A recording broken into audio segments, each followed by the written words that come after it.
Assalamualaikum warahmatullahi wabarakatuh. Alhamdulillahirabbil alamin.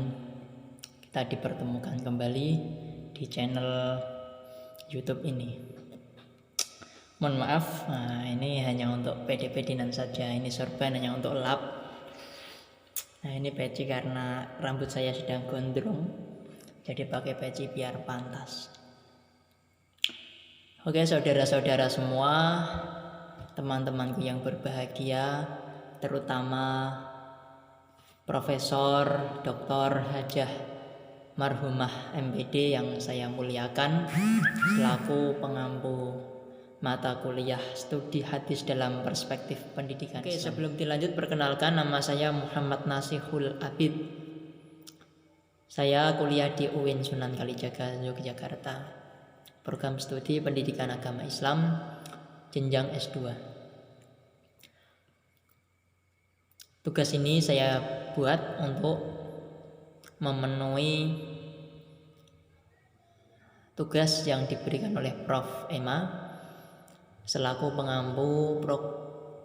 pengampu mata kuliah studi hadis dalam perspektif pendidikan Islam, dan ini merupakan tugas UAS.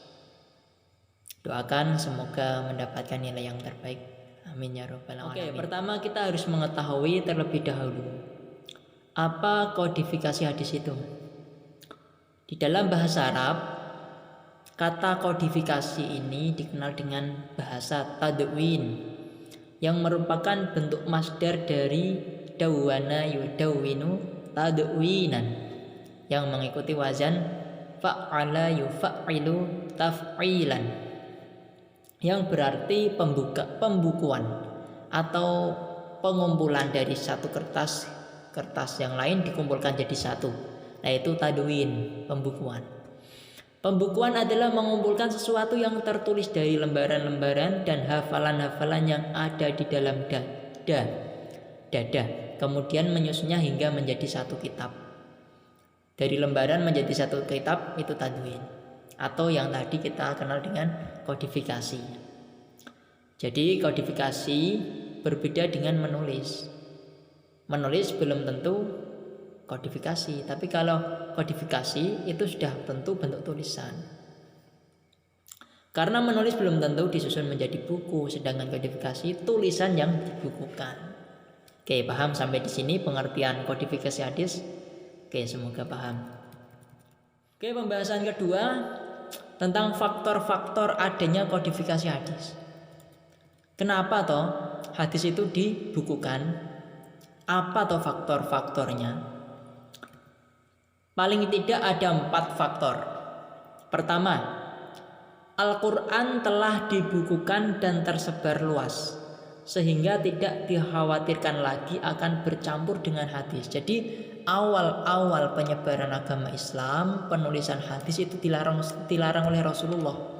Hal ini dikarenakan takut nanti hadis tercampur dengan ayat-ayat suci Al-Quran.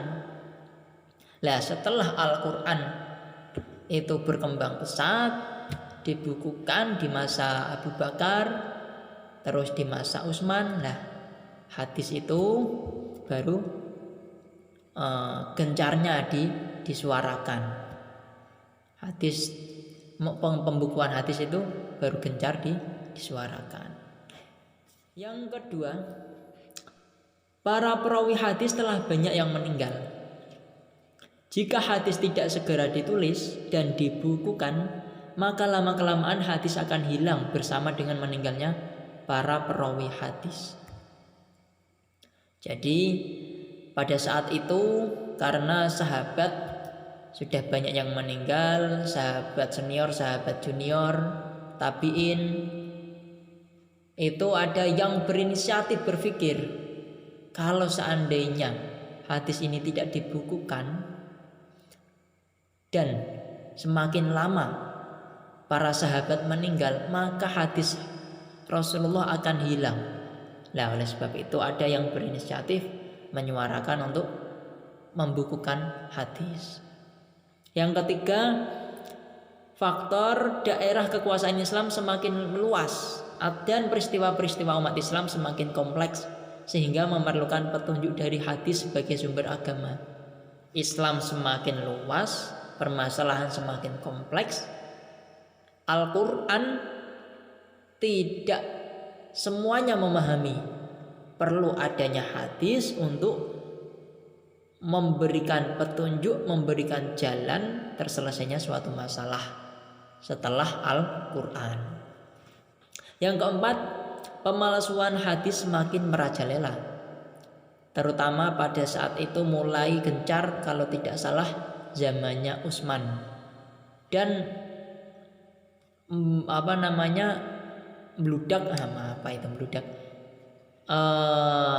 semakin besar lagi pada masanya Ali. Nah, itu banyak sekali pemalsuan hadis hanya untuk kepentingan pribadi. Nah, dengan adanya kejadian itu sangat penting ada orang yang berinisiatif untuk membukukan hadis. Nah, itu 4 faktor terjadinya kodifikasi hadis. Dan paling parah lagi kalau tidak salah zamannya Imam Ahmad bin Hambal. Zamannya Imam Ahmad bin Hambal itu pemalsuan hadis sangat merajalela kalau tidak salah. Kemudian dibukukanlah hadis-hadis termasuk Imam Ahmad bin Hambal tersebut. Tetapi Imam Ahmad bin Hambal membukukan hadis tidak hanya yang bersumber dari Nabi, tetapi juga bersumber dari sahabat dan tabi'in.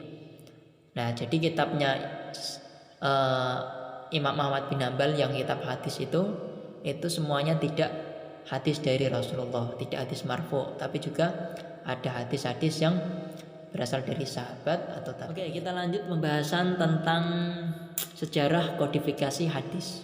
Ini pembahasan paling inti. Secara resmi, pembukuan hadis, tadwinul hadis, kodifikasi hadis itu dilakukan dan dimulai pada masa dinasti Umayyah yang dipimpin oleh Umar bin Abdul Aziz. Pada dinasti Umayyah yang dipimpin oleh Umar bin Abdul Aziz, seorang khalifah yang terkenal adil dan warok, hingga beliau disebut sebagai Khalifah Ur-Rasyidin yang kelima.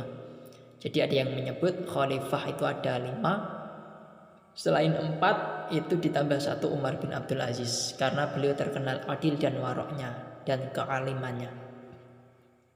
Beliau menetapkan dan memerintah ulama-ulama pada masanya untuk melakukan kodifikasi hadis disebabkan karena kesadaran beliau atas banyaknya para perawi hadis.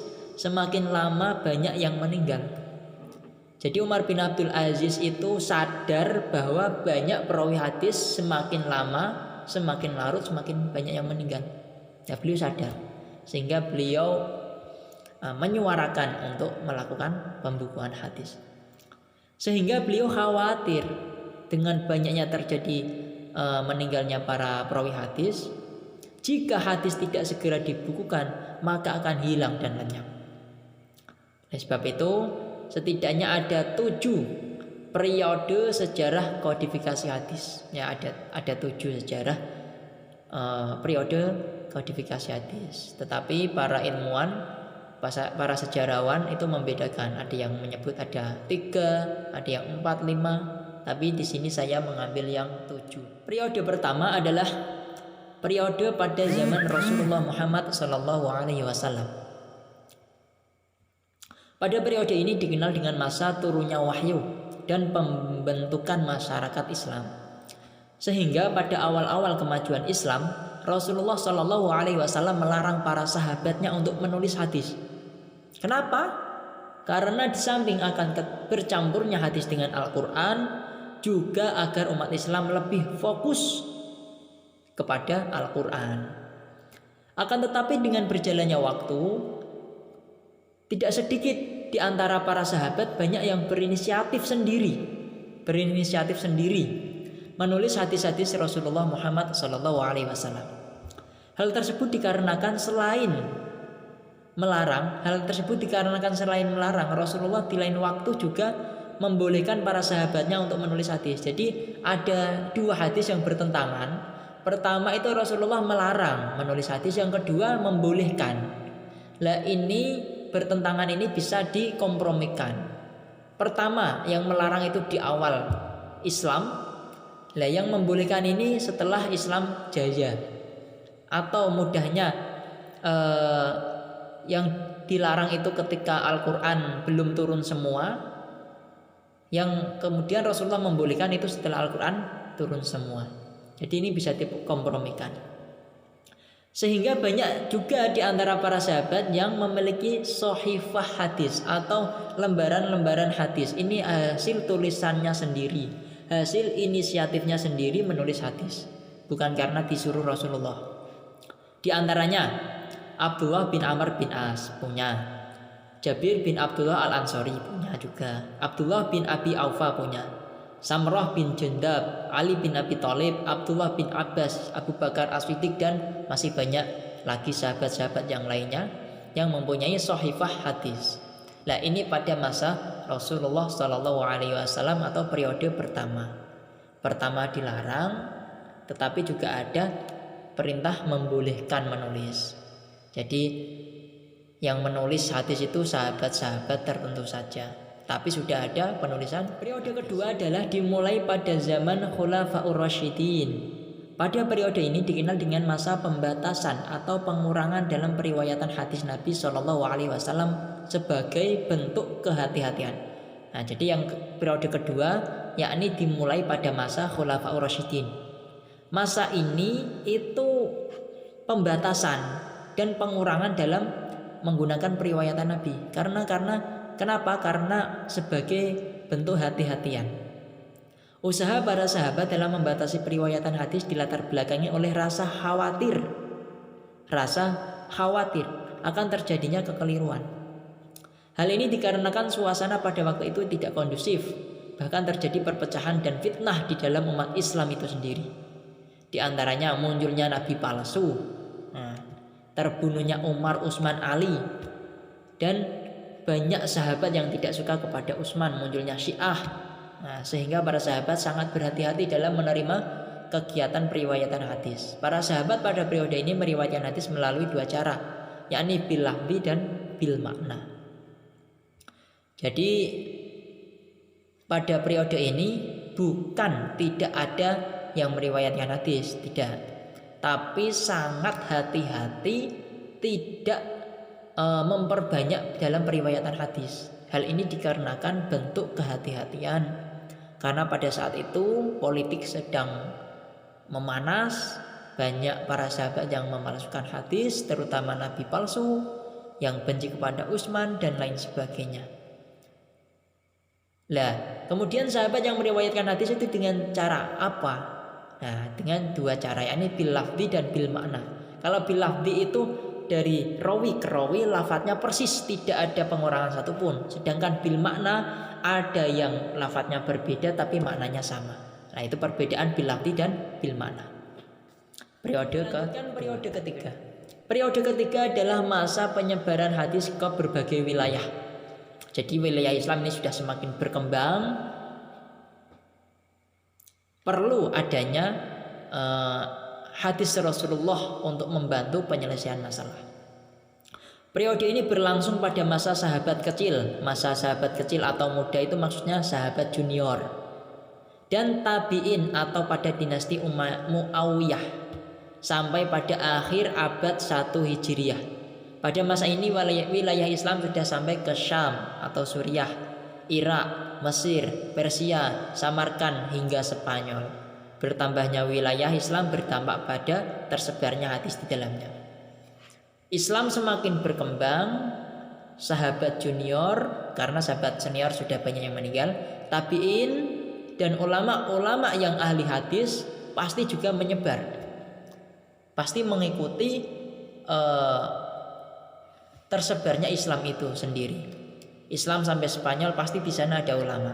Nah, dengan tersebarnya ulama-ulama ini, sahabat-sahabat dan tabi'in ini pasti membawa hadis Rasulullah Shallallahu Alaihi Wasallam untuk disebarkan juga di sana. Nah, pada periode ketiga ini yang melatar belakangi tersebarnya hadis itu karena bertambahnya wilayah Islam yang semakin luas. Pada periode ini belum ada tulisan, belum ada belum ditulis hadis itu. Jadi ini masih sejarah. Jadi masih sejarah bagaimana hadis itu bisa. Kemudian dilanjutkan periode keempat dalam kodifikasi hadis. Nah, pada periode ini dikenal dengan periode penulisan dan pembukuan hadis secara resmi. Ya, jadi periode keempat itu mulai dinamakan periode yang resmi sebagai periode pembukuan hadis. Penulisan dan pembukaan hadis ini dimulai setelah adanya perintah resmi dari Khalifah Umar bin Abdul Aziz. Jadi pada saat Umar bin Abdul Aziz memimpin dan merasakan gelisah karena banyaknya sahabat yang mati, khawatir hadis juga ikut punah, akhirnya beliau memerintahkan untuk membukukan hadis. Perintah resmi tersebut sebagai instruksi langsung dari Umar bin Abdul Aziz untuk seorang ulama yang bernama Abu Bakar Muhammad Amr bin Hazm atau dikenal dengan Ibnu Syihab Az-Zuhri yang menjabat sebagai gubernur Madinah agar menuliskan hadis Nabi Shallallahu Alaihi Wasallam. Jadi pertama Umar bin Abdul Aziz itu menginstruksikan kepada ulama-ulama untuk membukukan hadis dan ditunjuk secara langsung yakni Abu Bakar Muhammad Amr bin Hazm atau dikenal dengan Ibnu Syihab Az-Zuhri yang beliau menjabat sebagai gubernur Madinah untuk menuliskan hadis Rasulullah Shallallahu Alaihi Wasallam bersama dengan teman-temannya. Jadi tidak sendirian. Ya, beliau sebagai ketua, juga ada sahabat-sahabatnya diajak berunding dan kemudian membuat atau membukukan hadis bersama-sama. Tapi perintahnya Umar itu ditujukan kepada tadi Syekh Ibnu Syihab Az-Zuhri atau yang namanya Abu Bakar Muhammad Amr bin Hazm. Sekarang periode kelima. Periode kelima adalah periode pemurnian, penyehatan dan penyempurnaan. Nah, ini lanjutan dari periode keempat. Periode ini berlangsung sekitar pertengahan awal abad ketiga Hijriah atau tepatnya pada masa dinasti Abbasiyah yang dipimpin oleh Khalifah Al-Ma'mun sampai Al-Mu'tadir. Periode ini ulama-ulama mengadakan gerakan penyeleksian, penyaringan dan pengklasifikasian hadis, yakni memisahkan hadis yang marfu dari Nabi dan dari hadis-hadis yang mauquf, maqtu bahkan maudhu atau palsu. Pada periode ini lahirlah kitab induk hadis yang biasa dikenal dengan Kutubus Sittah, di antaranya 1. Al-Jami' As-Sahih karya Imam Bukhari, Sahih Bukhari. Al-Jami' As-Sahih karya Imam Muslim, Sahih Muslim. Sunan Abu Dawud karya Abu Dawud, Sunan At-Tirmidzi karya At-Tirmidzi, Sunan Nasa'i karya Imam Nasa'i, Sunan Ibnu Majah karya Imam Ibnu Majah. Jadi pada periode kelima ini merupakan periode lanjutan yang keempat. Tadi yang keempat itu masih pembukuan secara global, tidak ada penyeleksian, tidak ada pembatasan mana yang sahih, mana yang hasan, mana yang dhaif, mana yang marfu, mana yang maudhu, mana yang maqtu marfu. Itu belum ada. Lah, mulai ada sahih, hasan, marfu, mauquf, maqtu dan sampai maudhu itu pada periode kelima, periode masanya Imam Bukhari, Imam Muslim, Imam Abu Dawud, Imam Tirmidzi, Imam Nasa'i, Imam Ibnu Majah. Kemudian lahirlah kitab-kitab sahih dan kitab-kitab sunan. Nah, pada masa ini antara hadis, perkataan sahabat dan tabi'in sudah terpisah. Pada masa ini sudah terpisah. Periode keenam. Periode keenam adalah masa pemeliharaan, penerbitan, penambahan dan penghimpunan. Periode ini berlangsung 2,5 abad, mulai dari abad keempat sampai pertengahan abad ke-7 Hijriah, tepatnya pada saat dinasti Abbasiyah jatuh ke tangan Hulagu Han pada tahun 656 Hijriah. Periode ini tidak jauh berbeda dengan periode kelima. Jadi periode ke-6 ini tidak jauh berbeda dengan periode kelima. Sehingga periode ini juga melahirkan banyak ulama dan kitab hadis. Artinya apa? Periode ini juga masih dalam penambahan, penghimpunan juga, pemeliharaan, menjaga, masih dalam menjaga, menyehatkan, maksudnya lebih digali lagi hadis-hadis yang lebih sahih. Di antara ulama dan kitabnya apa? Siapa saja dan apa saja kitabnya? Ada Sulaiman bin Ahmad At-Tabari, atau yang punya karyanya diantaranya Al-Mu'jam Kabir, Al-Mu'jam Al-Awsat, Al-Mu'jam As-Shaghir. Ya, ini kitab-kitab besar yang ngarang tadi Sulaiman bin Ahmad At-Tabari, Imam Tabari. Kedua ada Abdul Hasan Ali bin Umar bin Ahmad Ad-Daruqutni, karyanya Sunan Daruqutni. Ada Ibnu Huzaimah Muhammad bin Ishaq, karyanya Sahih Ibnu Huzaimah. Dia mengatakan kitab Sahih Ibnu Huzaimah itu semuanya sahih, tidak ada yang dhaif. Karena ini sudah penyeleksian lagi dari kitab-kitab sebelumnya pada periode kelima. Yang keempat ada Abu Bakar Ahmad bin Husain Ali Al-Baihaqi, karyanya Sunan Kubro Imam Baihaqi. Yang kelima ada As-Saukani, karyanya Nailul Autor. Nailul Autor mana kitabnya? Waduh, tidak ada. Yang keenam Muhyiddin Abu Zakaria An-Nawawi, atau yang dikenal dengan Imam Nawawi, karyanya Riyadhus Shalihin. Ya. Jadi ini yang lebih populer di antara kita. Kitab Riyadhus Shalihin itu ditulis pada periode ke-6. Ya, pada periode ke-6 oleh Muhyiddin Abu Zakaria Imam Nawawi, An-Nawawi, atau dikenal dengan Imam Nawawi. Oke, periode terakhir, periode ke-7. Pada periode ini adalah periode pensyarahan, penghimpunan, dan pentakhrijan. Jadi periode ini itu lebih mensyarahi sebuah hadis. Periode ini ulama mulai mensistemasi hadis-hadis berdasarkan kehendak penyusun, kehendak apa yang dia mau, dengan cara membagi-bagi hadis menurut kualitasnya. Pada periode ini hanya sedikit ulama hadis yang masih mampu menyampaikan riwayat hadis beserta sanadnya secara hafalan yang sempurna. Jadi pada periode ke-7 ini sudah mulai pensyarahan hadis. Dan pada periode ini sudah mulai sedikit ulama-ulama yang meniru ulama sebelumnya pada periode ke-6, 5, dan ke belakang. Artinya apa? Ulama ini sudah berbeda masa. Pada periode ke-7 ini sedikit yang menjelaskan hadis masih membawa sanad, membawa rawi secara menyeluruh. Ya mungkin hanya lebih ke inti-intinya saja, matan-matannya saja. Di antara ulama yang masih menyampaikan hadis secara hafalan, secara sempurna, di antaranya adalah Imam Al-Iraqi, Ibnu Hajar Al-Asqalani, Asy-Syakhawi. Ketiga imam ini mempunyai hubungan sebagai guru dan murid. Imam Al-Iraqi punya murid namanya Imam Ibnu Hajar Al-Asqalani. Imam Asqalani dua murid namanya Asy-Syakhawi. Ya, jadi di antara ketiga ini merupakan guru dan murid. Ya, sudah wajar. Jadi ketika menyampaikan hadis meniru gurunya seperti itu hafalannya, beliau juga hafalan juga. Jadi periode ke-7 ini hadis sudah mulai pensyarahan di antara, dan juga sedikit ulama yang menjelaskan hadis dengan hafalan yang sempurna mulai dari sanad sampai matan. Nah, itu sudah semakin sedikit. Bahkan di sini dituliskan hanya ada 3 ulama. Di antaranya salah satunya yang lebih kita kenal ada Ibnu Hajar Al-Asqalani. Mungkin hanya itu penjelasan dari saya terkait kodifikasi hadis atau pembukuan hadis, sejarah pembukuan hadis. Jadi kita sebagai orang Islam harus tahu bagaimana sih sejarah pembukuan hadis itu.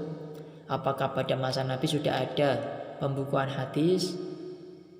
Apa hukumnya pada masa lalu? Kenapa pada masa Nabi itu tidak terjadi pembukuan hadis? Kenapa harus pada masa Imam Bukhari? Lah, kita harus tahu sejarahnya. Dan semoga apa yang saya jelaskan tadi bisa memberikan manfaat, memberikan pemahaman, memberikan informasi terkait sejarah kodifikasi hadis. Amin ya rabbal alamin. Jangan lupa like, comment, and subscribe, dan juga share biar banyak orang yang lebih mengambil ilmu, mengambil manfaat dari video ini. Terima kasih. Assalamualaikum warahmatullahi wabarakatuh.